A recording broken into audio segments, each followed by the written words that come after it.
La plupart des gens s'imaginent qu'écrire un roman, c'est ça, prendre un cahier, un stylo, un ordinateur et se laisser porter par son imagination, voguer au fil de l'inspiration. Que c'est un loisir, un plaisir, qu'être auteur, c'est avoir un talent inné pour les mots, la prose, pour faire vivre des personnages sur le papier, que ça vient comme ça. La plupart des auteurs qui se lancent dans l'écriture d'un roman ont une réaction similaire. Ils ont une super idée et veulent absolument la coucher sur le papier, la transmettre au monde entier. Ils ont la certitude que cette fois, c'est la bonne, qu'ils feront un carton, que tout le monde adorera leur histoire et qu'ils répondront à des tas d'interviews comme tous les auteurs à succès. Ils sont aussi sûrs, vu que leur idée est très claire dans leur tête, qu'ils vont pouvoir l'écrire en 2 temps 3 mouvements, alors ils prennent un cahier, un stylo, un ordinateur et hop, ils se lancent, ils commencent à rédiger. Et puis, au bout de 3 pages, ils bloquent, ils s'énervent, ils ne comprennent pas, ils cherchent l'inspiration qui ne vient pas et puis ils se rappellent. Ils se rappellent qu'écrire un roman, ça n'est jamais facile, que ça demande des mois, des années de travail acharné, qu'il faut prendre le temps d'écrire, de réécrire encore, de relire, de faire relire, de corriger, d'effacer, de recommencer. Qu'il faut construire chaque personnage, qu'il faut faire des recherches, préciser l'univers, travailler encore et encore. Et tout ça pour un résultat plus qu'incertain. Pour écrire un roman, un roman digne d'être publié et d'intéresser le public, la route est longue, diaboliquement longue. Et si vous voulez vraiment l'emprunter, il va vous falloir une grande dose de volonté, une discipline de fer et une méthode solide pour ne pas vous perdre en route, pour s'assurer d'aller jusqu'au bout.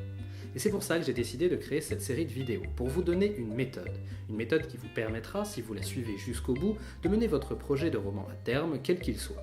Le but ici n'est pas de vous parler techniques d'écriture, principes fondamentaux et autres procédés pour manier les émotions. Non, l'idée est bien tout simplement de vous donner une méthode de travail pour aller au bout de votre idée. Parce que oui, ne soyez pas surpris, mais pour écrire un roman, en fait, il ne suffit pas de prendre du papier, un stylo, d'ouvrir un document Word sur votre ordinateur et de commencer à taper. Ça demande beaucoup plus de travail et d'étapes que ça. Oui, j'insiste, des étapes, des tas d'étapes de travail.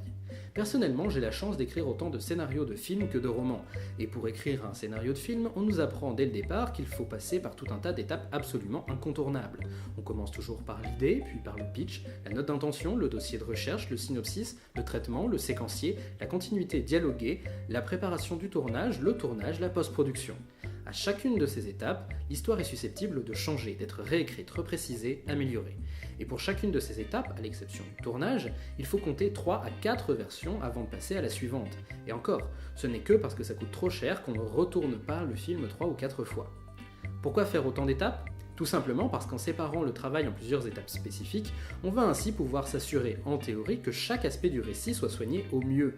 À chacune de ces étapes, on va travailler sur un aspect différent de la narration, on va pouvoir se concentrer spécifiquement sur ça et sur rien d'autre. N'importe quelle personne qui travaille dans le monde du cinéma vous dira que ce sont des étapes nécessaires pour écrire de bons scénarios et que ceux qui s'en affranchissent aboutissent toujours à de mauvais projets.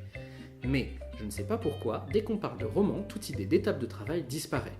Peut-être parce qu'on a dans l'idée que la littérature c'est de l'art, que ça doit être inné, que le talent est plus important que le travail ou je ne sais quoi. La plupart des auteurs que je connais estiment donc que, pour écrire un roman, il suffit de faire les étapes suivantes: rédaction, correction, publication. Et les plus courageux feront un synopsis, éventuellement un dossier de recherche s'ils sont vraiment motivés. Ce qui fait que, dans la réalité, la plupart des romans écrits suivent les étapes suivantes: rédaction, correction, correction, correction, correction, correction, correction, etc. Envoi, pas de réponse. Parce que oui, finalement, écrire un bon film, écrire un bon roman, un bon jeu vidéo ou quoi que ce soit, ça demande en fait surtout du travail. Et le plus simple qu'on ait inventé jusqu'à présent, c'est effectivement d'y aller par étapes, de ne pas chercher à sortir un chef-d'œuvre du premier coup, ce qui n'arrive absolument jamais. Vraiment jamais. Moi, personnellement, quand j'écris un roman, je passe par l'idée, le premier jet, le pitch, la note d'intention, le dossier de recherche, l'événementiel, le synopsis, le traitement, le chapitrage, le séquencier, la continuité dialoguée, la rédaction, la correction et enfin l'envoi. Et c'est précisément cette méthode, cette façon de faire dont je compte vous parler dans ces vidéos.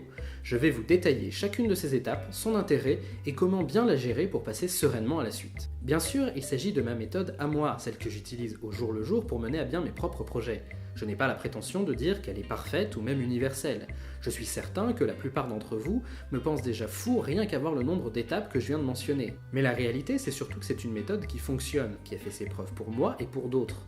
Faire toutes ces étapes permet effectivement de surmonter facilement tous les problèmes et blocages que l'on peut rencontrer en écrivant. Ça m'a permis d'atteindre un niveau d'écriture que je n'avais jamais égalé auparavant, et plus encore, c'est une méthode très complète qui ne laisse rien au hasard et qui permet de voir à peu près tout ce que l'on peut concrètement faire pour construire son roman. Je suis donc certain que, d'une manière ou d'une autre, vous y trouverez votre compte. Mais aussi et surtout, c'est une méthode que n'importe qui peut appliquer. Si vous suivez correctement les étapes, les conseils, les exercices que je vous donne, peu importe que vous soyez un grand auteur chevronné, un novice qui vient à peine de se saisir d'un stylo, que vous ayez du talent, de l'imagination ou pas du tout. Justement, l'avantage de cette méthode, c'est qu'elle est tellement découpée et encadrée que vous n'avez pas besoin d'être un expert pour l'utiliser, bien au contraire. C'est vraiment à la portée de tout un chacun pour peu que vous ayez envie de travailler et d'aller jusqu'au bout. Qui que vous soyez, je vous le dis, vous avez déjà en vous tout ce dont vous avez besoin pour écrire un bon roman. Alors, bien sûr, certains d'entre vous ont déjà envisagé de passer outre la plupart des étapes de travail que j'ai mentionnées. Certains d'entre vous se disent déjà qu'ils ne vont prendre que ce qui les intéresse dans la méthode et ignorer les parties qu'ils jugent inutiles ou qu'ils n'aiment pas. Et après tout, pourquoi pas? C'est à vous de décider, c'est votre projet. Mais sachez ceci, cette méthode n'est pas que complète. Elle a été pensée pour fonctionner de cette manière, pour que le travail de chaque étape soit facilité par le travail effectué sur l'étape précédente. En sautant certaines étapes, le plus probable est donc que vous enchaîniez les blocages, que vous laissiez passer des erreurs grossières. Mon conseil est le suivant. Au moins une fois, juste pour essayer, appliquez la méthode de A à Z sans sauter une seule étape. On verra ensuite si vous trouvez toujours que certaines parties sont inutiles. De la même manière, rassurez-vous, contrairement à une croyance assez populaire chez les auteurs, ce n'est pas parce qu'on prépare l'écriture du roman en amont que l'on perd la saveur de l'écriture ou que l'on ne crée pas à chaque étape, bien au contraire. À chaque étape, à chaque correction, on apporte quelque chose de nouveau au projet et on le fait avancer un pas de plus dans la bonne direction. Et croyez-moi, il n'y a rien de plus satisfaisant. D'ailleurs, allons un peu plus loin. La plupart des auteurs que je connais commencent souvent leurs phrases par des « moi, pour écrire, j'ai besoin de… » et la suite varie en fonction de chacun. J'ai besoin de connaître la fin, j'ai besoin de me laisser guider par les personnages, j'ai besoin de faire 3 fois le tour du salon à cloche-pied, et que sais-je encore. Disons-le tout de suite, tous ces besoins sont de faux besoins, de pures inepties, ce sont des barrières psychologiques que vous dressez vous-même par peur d'avancer, ou pire encore, par flemme. Non, que les choses soient claires. Pour écrire, vous n'avez pas besoin d'avoir vos chakras ouverts, que Saturne soit dans l'alignement de Neptune, ou d'être au sud de l'équateur avec un cocktail à côté de vous. La réalité c'est que, quoi que vous en pensiez, pour écrire, vous n'avez besoin que d'un stylo, de papier, d'un ordinateur, d'un logiciel de traitement de texte, et d'une folle envie de travailler. Voilà, c'est la fin de ce premier épisode d'intro, j'espère que ça vous a intéressé, que ça vous a plu. Si c'est le cas, n'hésitez pas à laisser un commentaire, à vous abonner, à liker et surtout à partager au maximum sur les réseaux sociaux. Comme dit dans la vidéo, c'est le premier épisode d'une longue série, mais je préfère vous prévenir, il y aura 8 épisodes d'introduction. Tout simplement parce que j'ai pas mal de choses à vous dire avant d'entrer dans le vif du sujet. Sinon, je vous laisse le lien vers mon site où j'écris tout un tas d'articles sur la technique et le monde de l'édition. Voilà, je vous dis à la semaine prochaine, et n'oubliez surtout pas d'écrire.